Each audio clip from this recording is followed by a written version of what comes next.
Salut à tous, il y a 6 mois j'ai changé de caméra en passant d'un Lumix FZ2000 au Lumix S5 et puis au final j'en suis super content, la preuve c'est que je filme avec. Mais comme je te l'ai dit dans ma vidéo test, le principal boîtier concurrent c'est le Sony A7 qui est quand même une référence dans le monde de la vidéo. Mais alors si tu hésites à acheter un Lumix S5 ou un Sony A7 lequel choisir puisque les deux sont des très bons boîtiers?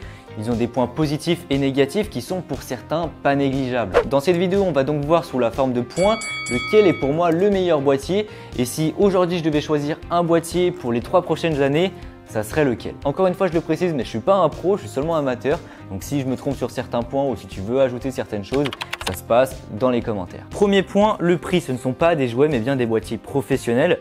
On va retrouver le Lumix S5 aux alentours des 1750 € boîtier nu et pour le Sony A7 III, on est aux alentours des 2150 € boîtier nu. Pour l'instant, dans la logique, je devrais donner l'avantage au S5, mais attention puisqu'à cela, il faut ajouter le prix des accessoires et plus précisément le prix des optiques. Du côté de Sony, cela fait des années qu'ils font des appareils avec des capteurs plein format.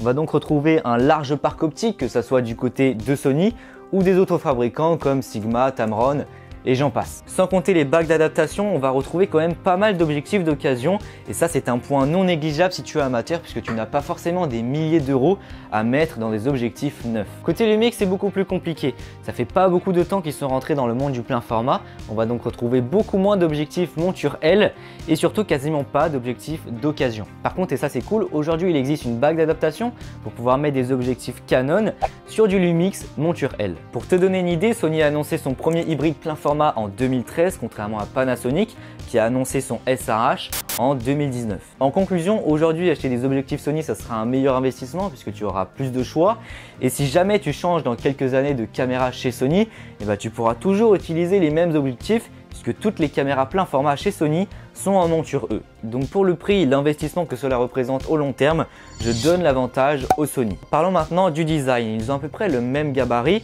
Le Sony reste quand même légèrement plus petit à 3 mm près et il est plus léger puisqu'il pèse 650 grammes contre 714 grammes pour le S5. Au niveau des boutons etc. sur les deux boîtiers on va retrouver pas mal de boutons programmables mais personnellement, et ça dépendra des utilisations de chacun, je préfère le S5 puisque ça sera beaucoup plus rapide et plus simple de modifier les réglages. Par exemple, si je veux changer de mode de mise au point sur le S5, j'ai directement un petit sélecteur, c'est très pratique. Sur le Sony, il faudra appuyer sur FN, on va avoir un petit sous-menu qui va s'ouvrir, il faudra aller dans mise au point et là je peux changer. Pareil en mode photo, si je veux passer en rafale, sur le S5 j'ai directement un sélecteur à gauche alors que sur le Sony, pareil, il faudra appuyer sur FN, on va avoir le petit menu, je sélectionne rafale et là c'est bon. Enfin voilà, c'est plein de petits trucs qui sur le S5 se font très rapidement à l'aide des boutons alors que sur le Sony, il faudra appuyer sur FN. Enfin, personnellement, je trouve ça un peu plus chiant. Donc sur le design, je donne l'avantage au S5. Concernant la batterie, j'ai fait mes propres tests et le Lumix S5 est beaucoup plus avantageux. J'ai réussi à filmer 1h17 avant que l'appareil s'éteigne alors que j'étais en 4K 25. J'ai eu zéro problème de chauffe. Alors qu'avec l'A7 III, au bout de 30-40 minutes, l'appareil s'est mis en chauffe et puis il s'est arrêté. Du coup, en vidéo, le S5 est meilleur. En photo, on n'aura pas de problème de chauffe.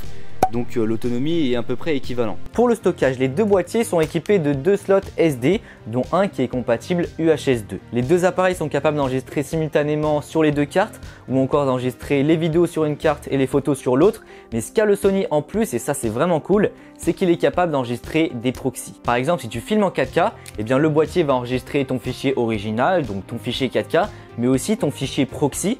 Le proxy c'est un fichier allégé ou de moins bonne qualité, ce qui va te permettre de monter beaucoup plus facilement que si tu montais avec de la 4K. En gros, ça va demander beaucoup moins de ressources à ton PC pour pouvoir lire le fichier. Alors bien sûr, il est possible de créer des fichiers proxy en post-production, mais ça demande plus de temps, donc je trouve ça vraiment cool que ça soit intégré directement dans le boîtier. Pour le stockage, pour moi, les deux appareils sont à égalité. Il n'y en a pas un qui a une fonctionnalité en plus extraordinaire. Mais je donne quand même un léger avantage au Sony puisque du coup on peut créer des fichiers proxy directement dans le boîtier. De l'autre côté, on va retrouver toutes les connectiques. Sur les deux boîtiers, on va retrouver une prise casque et une prise micro HDMI et une prise USB-C. Mais ce qu'a le Sony en plus de la prise USB-C, c'est une prise micro USB. Dans mon utilisation, ça n'a pas trop d'intérêt d'avoir les deux connectiques, mais c'est toujours ça de prix. Du coup, est-ce que je donne l'avantage au Sony? Je ne sais pas puisque mis à part pour faire du stream, je trouve ça vraiment pas très indispensable d'avoir les deux. On passe à l'écran. Sur le S5, on va retrouver un LCD tactile de 3 pouces sur charnière, donc on va pouvoir l'orienter comme on veut dans tous les sens. Moi je l'aime bien cet écran puisque le tactile fonctionne très bien et puis la qualité est largement suffisante, on a quand même pas mal de détails. Et pour le viseur, bon il n'y a pas de problème là-dessus, il marche très bien. On est sur un viseur de 2,36 millions de points et il est vrai que bon, c'est pas ce qui se fait de mieux. Sur l'A7 III, on retrouve un écran de 921 600 points, soit la moitié que ce que nous propose le S5. Alors en vrai, c'est largement utilisable, mais c'est vrai qu'en regardant, je trouve l'écran du S5 beaucoup plus beau à regarder. On a vraiment plus de détails. Cet écran est tactile, mais uniquement pour faire la mise au point. Me demandez pas pourquoi. Okay. Et il est sur charnière, mais on pourra l'orienter uniquement de haut en bas. Alors, tout dépend des utilisations, mais je trouve ça quand même dommage. Moi qui filme à 99% du temps tout seul, quand j'ai pas mon Atomos, j'ai besoin d'avoir un écran orientable pour que je puisse voir ce que je fais. En tout cas, avec ce Sony, ça sera pas possible. Pour le viseur, il est de 2 359 296 points. Oui, c'est ça. C'est à peu près la même chose qu'on retrouvera sur le S5. C'est pas la meilleure chose qui se fait, mais en tout cas, dans mon utilisation, surtout que je l'utilise vraiment pas souvent le viseur, c'est largement suffisant. En bref, si tu as l'habitude de filmer tout seul, l'écran orientable du S5 est vraiment pas négligeable. Sinon, en soi, ça fait largement l'affaire d'avoir un écran comme ça. Parlons rapidement des aides à la prise de vue. C'est vrai que c'est quand même quelque chose de très important. Sur les deux appareils, on va pouvoir retrouver la jauge de niveau, l'histogramme pour t'aider à bien exposer ton image. Le focus picking, ça va être symbolisé par des petits points lumineux sur les zones nettes de l'image. Les zébras, les zones surexposées de l'image vont être symbolisées par des barres noires. Une assistance de visionnage au Vlog. Et sur le S5, tu vas même pouvoir importer tes propres luttes dans le boîtier. Et enfin, toujours sur le S5, tu vas pouvoir ajuster la distorsion de l'image si tu mets un objectif anamorphique. Je donne l'avantage au S5 car même si on n'a que quelques fonctionnalités en plus, eh bien en fait c'est beaucoup plus simple de les utiliser, de les activer ou désactiver grâce à l'écran tactile, alors que sur le Sony, on est obligé de passer par les menus. Avant de passer au capteur, parlons rapidement des menus. Alors, sur le S5, franchement, j'ai rien à dire, tout est bien organisé, on a des sous-menus, des petits logos, etc. pour bien se repérer. Côté Sony, franchement, c'est le bordel, on va pas se le cacher, c'est un petit peu de la merde. Disons que c'est un bordel organisé. Ouais, c'est pas faux. Vous avez des réglages avec des abréviations un petit peu partout. On n'a aucun sous-menu. La seule chose qui est bien, et j'ai envie de dire heureusement, c'est qu'on peut faire un menu personnalisé avec tous les réglages qu'on a l'habitude de modifier. Sans surprise, je donne largement l'avantage sur ce point-là au S5. Et en fait, ça paraît juste un détail, mais ça l'est bien plus, parce que si on est sur le terrain, on cherche une fonctionnalité et on la trouve pas, c'est galère. Sur le S5, ça se fait en 2 secondes. Sur le Sony, il faut vraiment connaître les menus. Enfin, pour ce qui est des applications, ces deux appareils ont la possibilité d'être contrôlés en Wi-Fi à un téléphone. Je précise qu'on peut se connecter rapidement sans trop de problèmes. J'ai tout de même une préférence pour le S5 puisque sur le Sony, on est obligé d'avoir deux applications, une pour contrôler le boîtier et une autre pour transférer les fichiers, alors que sur le S5, on a une seule et même application pour tout faire. On passe au capteur et plus précisément la stabilisation. Les deux appareils proposent une stabilisation mécanique par 5 axes, ce qui permettra de supprimer les micro-vibrations. Après un test un peu plus poussé en fixant les deux appareils sur une même barre fixe, j'ai constaté que le Lumix S5 avait effectivement une stabilisation vraiment meilleure par rapport à la 7 III. En fait, ce qui va le différencier, c'est que sur le S5, toutes les micro-vibrations vont être absorbées, alors que sur la 7 III, elles vont être quand même vraiment visibles à l'image. Je donne donc l'avantage au S5, car comme tu l'as vu sur les images, c'est quand même vraiment mieux. Sur le S5, on retrouve un capteur full frame de 24 millions de pixels, et sur le Sony, un capteur full frame de 24,2 millions de pixels. En photo, le S5 monte jusqu'à 7 images par seconde, contrairement au Sony qui va jusqu'à 10 IPS. En vidéo, cette fois-ci, sur le S5, tu pourras filmer en MP4 ou Move jusqu'à 200 mégabits par seconde. En interne, tu pourras filmer en 4K UHD 30 IPS, en 422 10 bits ou à 60 IPS en 420 10 bits. En slow motion, cette fois-ci, tu pourras filmer en Full HD jusqu'à 180 images par seconde. Attention par contre à cette fréquence d'image, on aura quelques fonctionnalités en moins, comme par exemple, on n'aura plus d'autofocus. Sur le Sony, tu pourras enregistrer en XAVC-S ou en AVC HD avec un débit jusqu'à 100 mégabits par seconde. En interne, tu pourras faire de la 4K jusqu'à 25 IPS. Et en slow motion, cette fois-ci, tu pourras faire de la Full HD jusqu'à 120 images par seconde, ce qui est tout de même pas mal. En ce qui concerne la résolution et les cadences d'image que peuvent atteindre ces appareils, je donne l'avantage au S5 puisqu'on aura plus de possibilités comme par exemple le slow motion, etc. Et on pourra également faire de la 4K 60 sur ce S5, ce qui est pour le coup très utile pour faire des légers ralentis en post-production par exemple. Allez, l'autofocus maintenant, et c'est là que le Sony va quand même mettre une sacrée raclée au S5. Le Sony est équipé d'une technologie à détection de phase. C'est une technologie bien plus fiable et performante par rapport à la technologie à détection de contraste qui a équipé le S5. En fait, pour l'exemple, un jour, j'ai essayé de photographier un chat avec le S5. Ne me demandez pas pourquoi. Et le résultat, c'est que j'avais que quelques photos nettes et encore elles étaient pas ouf. Enfin bref, l'autofocus n'était pas assez rapide. L'autre jour, j'ai réessayé cette fois-ci avec l'A7 III et j'ai directement réussi et j'abuse vraiment pas. J'ai vraiment pris l'appareil, clac clac. Mon sujet était net. Je ne dis pas que l'autofocus du S5 n'est pas bon. Au contraire, aujourd'hui, aucun autofocus est nul. Moi, par exemple, pour la plupart de mes facecam, ça me suffit largement. Mais parfois, pour de la photo sportive, c'est quand même frustrant de voir que l'autofocus n'est vraiment pas assez rapide. Enfin, en basse luminosité, qu'est-ce que ça donne? Parce qu'on est quand même sur des appareils avec des grands capteurs.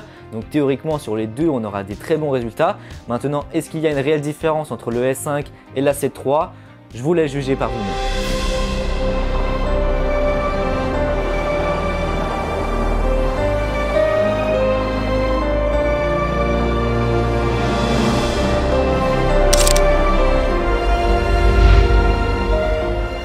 Allez, c'est parti pour le test de montée en ISO. Alors comme tu vas pouvoir le voir sur les images, ce sont deux appareils qui sont très bons en basse luminosité, même si encore une fois, c'est pas ce qui se fait de mieux. On va pouvoir sans problème utiliser des images à 6400 ISO, voire même un peu plus. Ce qui est intéressant, c'est qu'arrivé à 102 400 ISO, l'image reste quand même très claire, c'est propre, même s'il y a beaucoup de bruit. Là, pour le coup, je ne pense pas qu'il y en ait un meilleur que l'autre. Ils sont tous les deux très bons en basse luminosité. A noter que le capteur du S5 est tout de même équipé du double ISO natif, ce qui lui permet d'avoir une meilleure montée en ISO et donc avoir moins de bruit dans l'image. En conclusion, bien sûr, tout va dépendre de ton utilisation.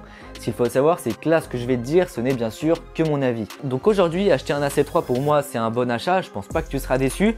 Même si effectivement tu auras moins de fonctions, tu seras tout de même pas limité concernant les accessoires, les objectifs, etc. De plus, ce sont de très bons appareils et même si tu veux les revendre dans plusieurs années, bon, je sais pas comment va évoluer le marché, mais en tout cas aujourd'hui, si tu veux revendre un Sony, ça se revend très bien et à un bon prix. Concernant le S5, il est super, c'est un boîtier moderne avec quasiment toutes les fonctionnalités que moi j'attends en tant que vidéaste amateur. Mais il y a quand même 2-3 trucs qui m'énervent et c'est dommage parce que sinon ça aurait été vraiment le boîtier parfait pour mon utilisation. Première chose, l'autofocus, comme je te l'ai dit, on est sur une technologie à détection de contraste. Ça sera parfait pour la plupart des utilisations, mais pour de la photo sportive, c'est pas fiable. S'ils auraient mis une technologie à détection de phase sur le capteur, ça serait vraiment parfait. Deuxième chose, la prise HDMI. Et on est sur une prise micro HDMI alors que sur le GH5, on est sur une prise HDMI standard. Et bon, je sais pas si c'est pour des problèmes techniques, mais en vrai, pour la taille du boîtier, je pense que ça aurait été possible de mettre une prise HDMI standard. Concernant les objectifs, c'est normal que pour l'instant, il n'y en ait pas beaucoup en monturel puisque on est sur une nouvelle monture, donc il faut laisser au constructeur de faire ça. En tout cas, pour ceux que ça intéresse, Sigma a sorti une nouvelle série d'objectifs Art, monture L. Pour ceux que ça intéresse, tous les liens sont en description. Au final, Team Sony ou Team Lumix, eh bien j'ai envie de dire les deux, mais non, je vais pencher sur le S5 car en plus de tous ses points forts, et même si l'autofocus n'est pas incroyable, dans mon utilisation, j'utilise à 65% du temps en mode manuel. Donc au final, c'est pas plus mal pour apprendre. Bon, en tout cas, j'espère que cette vidéo t'aura appris des trucs et ça t'aura permis de faire un choix entre ces deux appareils. Si cette vidéo t'a plu, n'hésite pas à mettre un pouce bleu, à t'abonner si tu souhaites en voir plus, à des questions, c'est dans les commentaires. N'hésite pas à partager cette vidéo et à me suivre sur Instagram. Et puis sur ce, on se retrouve pour une prochaine vidéo. Salut! Salut à tous!